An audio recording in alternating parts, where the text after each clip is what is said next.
there are stigmas attached with both natural births and C-sections. Can you talk us through some of the stigmas you came across when you were doing your research and trying to figure out what option you wanted to choose? I'm not going to talk about stigmas, but possibly more pros and cons. I think that it's said that the baby going through the birth canal kind of stretches out its body and puts everything into place as it's coming out. And I think that, you know, that's something you need to consider. There's a reason why it has to go through those channels and how it has to be born that way. But then having a cesarean section, it's quicker, it's less stressful on the baby. So, you know, there's a pro there. There really is quite a lot to look into, and it can get quite opinionated, very much like religion. People have an opinion about it, and people also poo-poo your opinion. So it's difficult to talk to. I would say don't go and talk to your friends about it. Also, there's a lot of horror stories out there. It doesn't mean that yours is going to be a horror story, and you can get scared into making a decision, and you can't let fear make that decision for you. So talk to the right people, not your mates up the road who had a good birth or a bad birth.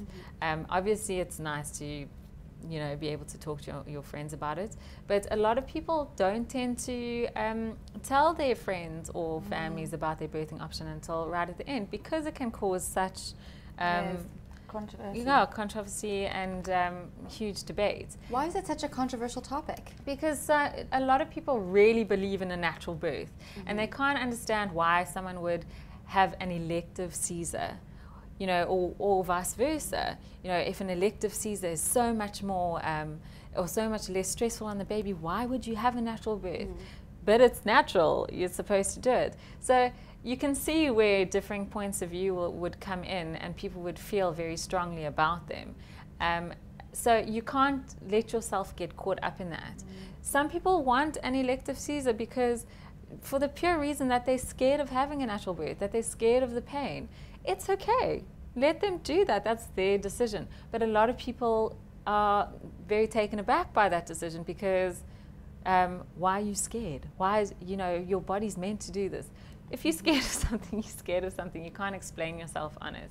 So that's why, you know, people will find every point of view that they have, and they'll try to push it on you. And that goes for gynaes as well. A lot of gynaes will do the same. You know, if they strongly believe in having a C-section, I mean, there's some gynaes who 90% of their births are cesareans, you know, and they'll do one natural birth every couple of months or a year, you know.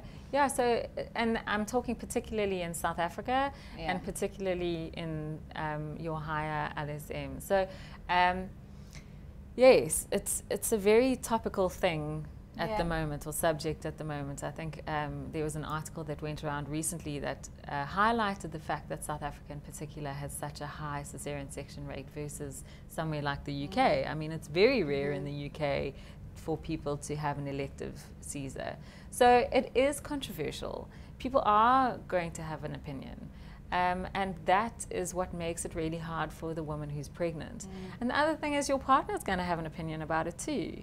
You know, that's something that you need to discuss and make the decision together. I think some people also just like the fact that they know the date that their baby's going to be born if they have a C-section. Other people like the surprise, the waiting.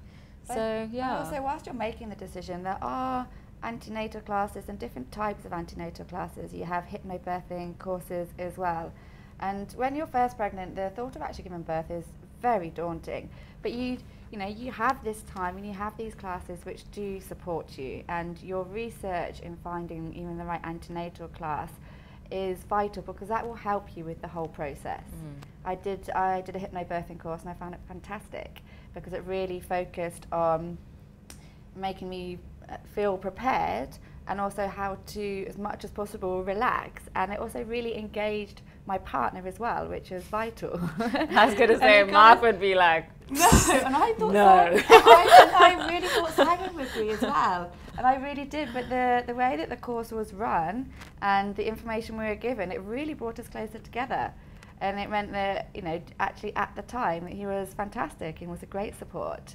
So yes, you have the actual day that you're giving birth, but you have this time to prepare yourself. So take this time to do yourself justice and do the research to make sure that you're confident and you're happy with the route you're taking. Antenatal classes are great.